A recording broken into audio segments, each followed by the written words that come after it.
45. Out of 16 criteria, you got 13 wrong. 13 wrong. Not a very perceptive bunch, are you? Well, question. What? You want to know the answer, huh? Okay, question. For you and I to get on really well, does it really matter what the answers are? In reality, does it matter what the answers are? It doesn't, because you did exactly to me just then what you did to the other 5 fellas before. You brought out a rubber stamp and you stamped me and stereotyped me based on what you think you see. Now, I've got to let you in on a secret. I know you think that way, because I'm dressed tonight in a classic number 5 package that allows you to think that way. In fact, when I put this number 5 package on, I knew, walking in front of you today, that you would think I was an extroverted fellow from the city with a large introverted, short introverted fat wife, BMW playing golf. I mean, golf ruins a nice walk as far as I'm concerned. So I know you think that, because I dressed myself and packaged to create that illusion. Let me tell you how I'm packaged. I'm packaged tonight in number 5 high credibility clothing. 5 credibility points is the most you can get, all the way down to 1. You have no credibility in the first 4 minutes. Number 5 for a man or a woman is dark blue or dark grey pinstripe. I have a number 5 shirt which is white cotton, and IBM led the study showing that a white shirt in business for a man or a woman is 40% more believable than a colour. I have a striped military tie, number 5, gives me impact. I have lace-up shoes, black leather. Now, women prefer lace-up shoes on men, shows a sign of intelligence. You can do your shoes up. I also have a number 5 watch, which is plain gold face, ordinary gold band or leather band. It doesn't do very much, not very useful at all. It doesn't go 300 metres underwater or check the metre, as my social watch does, but it suits the number 5 impact. I also have socks all the way to the knee, number 5 socks. Entertain yourself.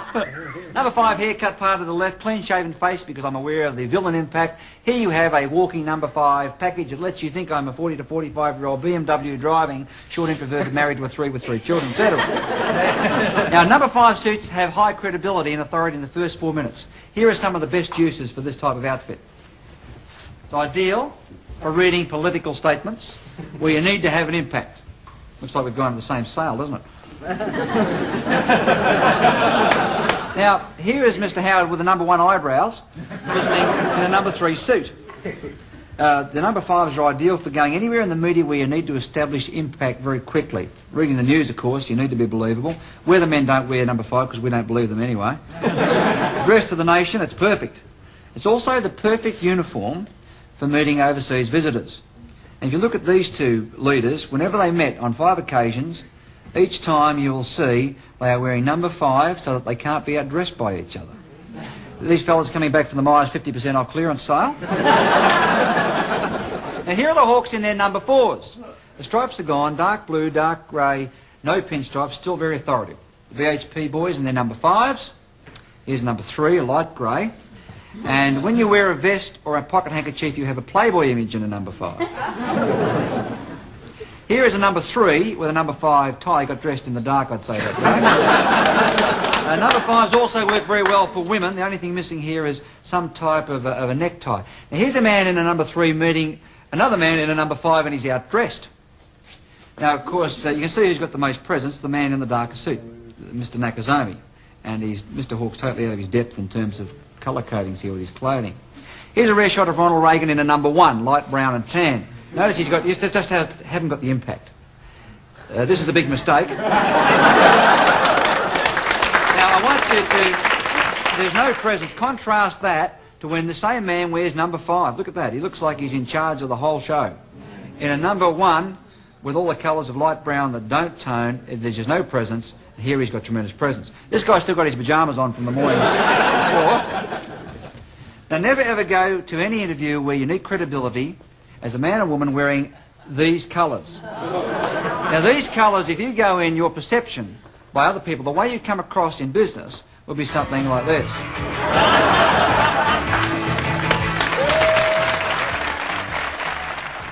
Let me see a show of how many married men there are in this audience. Married men? Put your hands up. A couple of slow responses up the back there. Okay. 68. How many married women? Married women, hands? 36. All right. Now, can I see the hands of the single women? Single women? Just checking the action for a couple of the guys.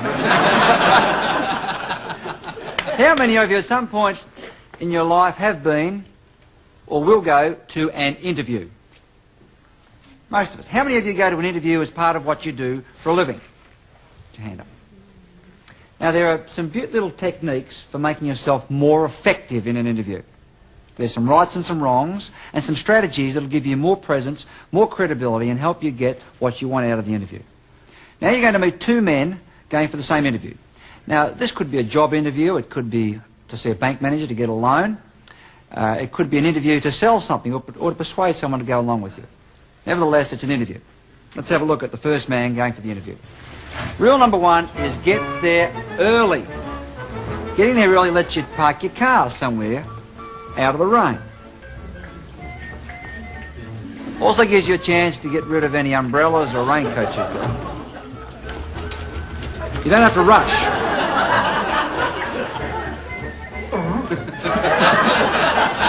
Never go to an interview carrying umbrellas, raincoats and so on. This is my twin brother Irving. Let's have a look at this fellow. He has the Salvation Army brown suit. His briefcase looks like he's going on holidays. He has a watch that shows he gets his films done at Kmart. He has long hair. He has facial hair and Veterans Affairs glasses. He's packaged for failure. Now, never enter anyone's office wearing this sort of thing. What's the umbrella?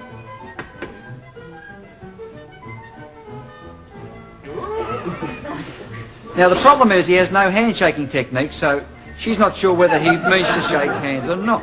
How many of you have been through this?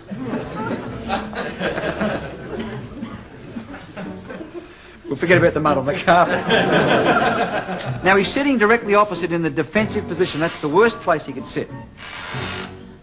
If he had been there earlier, he would have noticed he had a speck of mud on the inside of his nose. He's only just seen it. Now, the trick is how to remove it.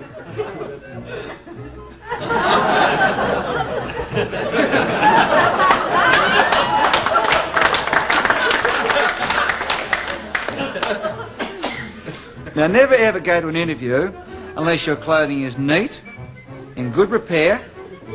Otherwise, you're likely to think you're the town drunk.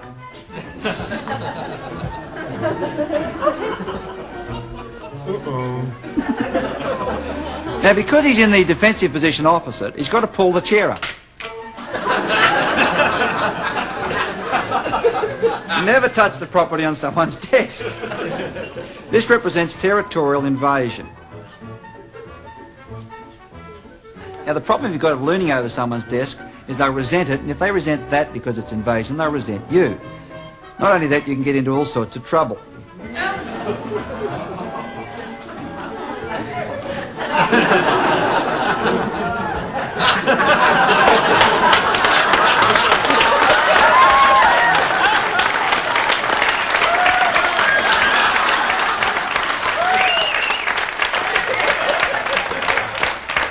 Don't ever touch the interviewer. As you probably suspect that this guy didn't get the job. He's also got his tie caught in his briefcase, you might have noticed. This is a clear example of no strategy, no technique, no preparation.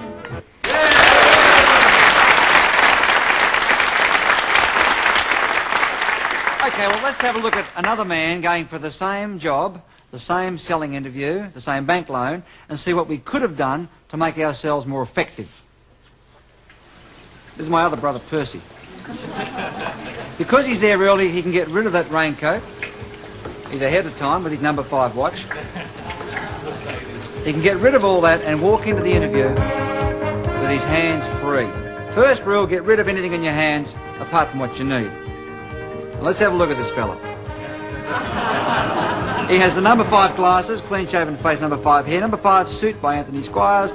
He has a left-handed military striped tie, briefcase in his left hand so he can shake hands with his right hand, doesn't have to fumble, and he has, of course, the standard lace-up shoes.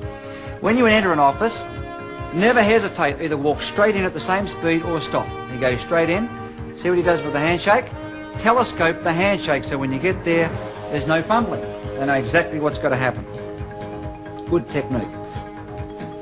Now she's invited him to sit in the competitive defensive position. He gets rid of things in his hand next. Next, you mirror and copy the body language of the interviewer.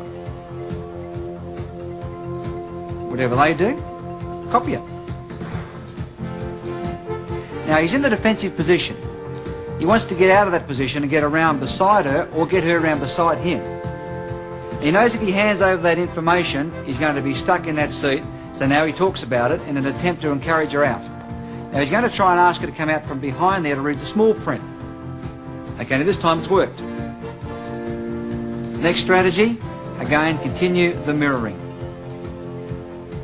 Now when you do this mirroring, the other person gets a feeling there's something about you they kind of like. Sort of a rapport, because what they're seeing is you reflected in them. Now he can hand it over, and you probably guessed who made the sale, got the job and got the loan. He did.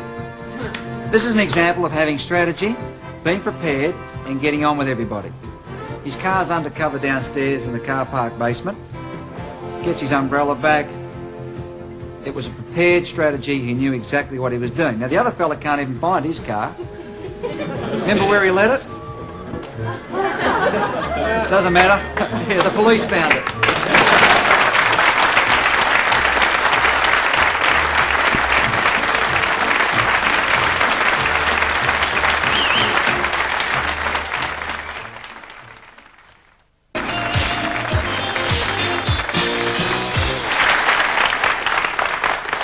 Television advertising is designed to sell us, to convince us to go and buy products. And for a TV ad to be memorable, it's got to have a couple of elements in it. Now, one of the most popular elements in recent years is the introduction of annoying and irritating personalities. Because they annoy us so much, we love to hate them. You all remember Madge with her hand in the dishwashing liquid? Here's a collection of some of the ads that you really have loved to hate in the last decade. Like that. Well, this fella here has been getting under people's skin for some time. Dynamo Man. He's not on anymore, but he was memorable. We'll show you what Dynamo gets out stains, others leave behind. Now, of course, Mrs. Marsh has been dipping chalk into ink now for a long, long time. This liquid gets into chalk to make teeth really tough. Again, she irritates us, but we remember her and we buy. Colgate Fluoride. This next fella, you either love him or hate him. There's no two ways about it. Right treatment.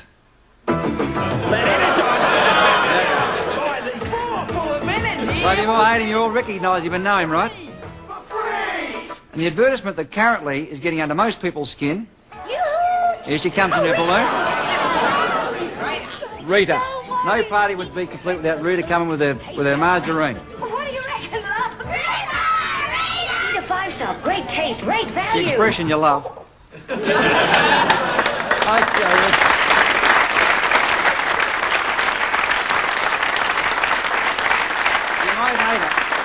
You might hate the ad, but the Eater margarine has been one of the big success stories in marketing through the memorability of that ad. Now, other advertisements use catchy jingles or other visual techniques to get us to remember them. Here's some of the ones you love to love.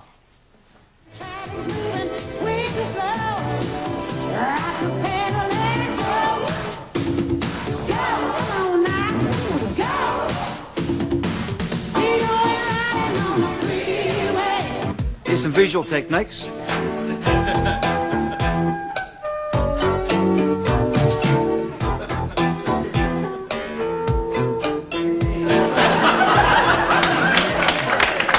Here's the number one. Got a few subtleties in it. The number one selling ad right now. I love the feeling, nothing can beat it. Oh, now. Now, when man meets woman, their bodies go through certain physical changes if they are attracted to each other, and these physical changes are used to sell products.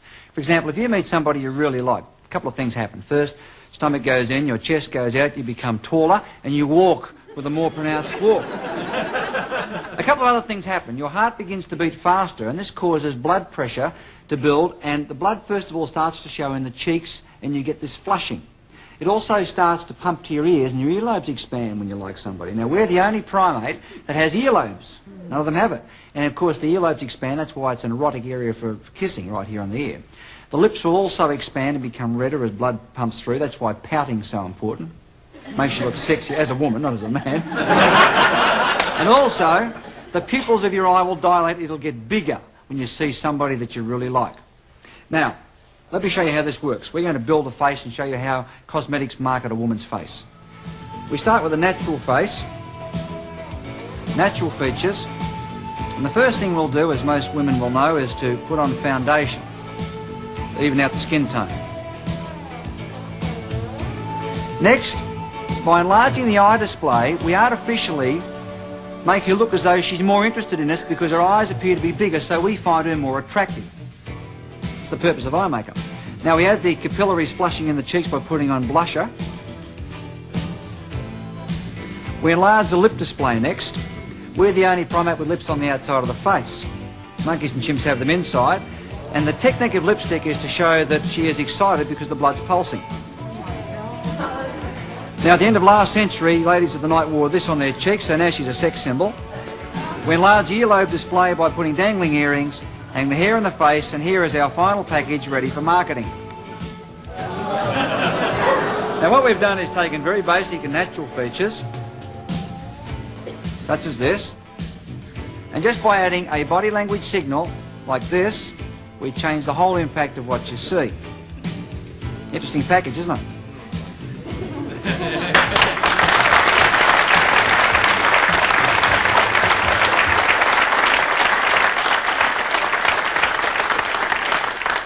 Here is how those signals are used to market. Here is currently a top-selling poster. Now, if you look at this, the most noticeable feature is this great big pair of red lips. Right here. Now, if you look a little bit lower, you'll see there's quite a bit of exposed wrist. See this here? When a woman likes you, fellas, she will talk and expose her wrist. If she doesn't like you, the wrists are out of sight. You look across, you'll see some great big round shoulders. See this here? Round shoulder. Looking over a rounded shoulder has been an essential signal for women for about 2,000 years. The most noticeable thing, of course, is that great big round pair of dilated pupils that you can see right here. Now, to show you how important the dilated pupil is in marketing, Mother Nature has endowed these creatures. Aren't they beautiful? How would you feel about them if they looked like this?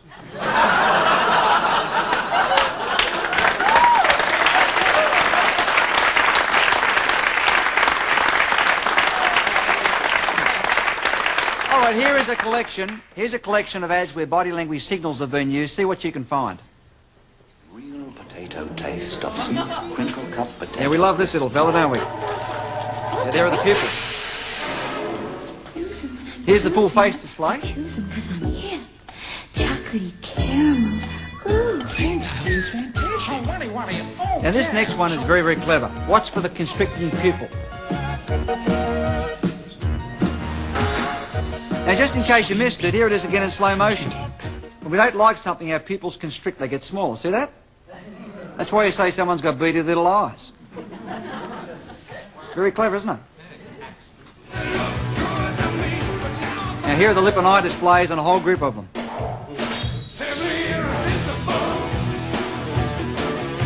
Great for selling videos.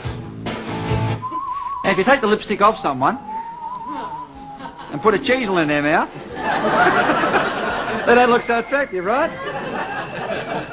Now in courtship, the most powerful signal that's sent is intimate gaze. That's where you meet someone's gaze and you hold it longer than is socially acceptable. An intimate gaze is where you look from the person's eyes to below their chin. If you hold the gaze, it sends a very powerful signal. This next advertisement gets my personal body language award for the most creative body language signal. See how many signals you can see in this commercial. Somewhere where she met, but luckily they're fairly rare. Somewhere where she met, if you know it, you ought to beware. Somewhere where she met, they're not playing the game at all fair. I'm sure they're aware, you know it just isn't fair. That's somewhere. Doesn't that do something for you?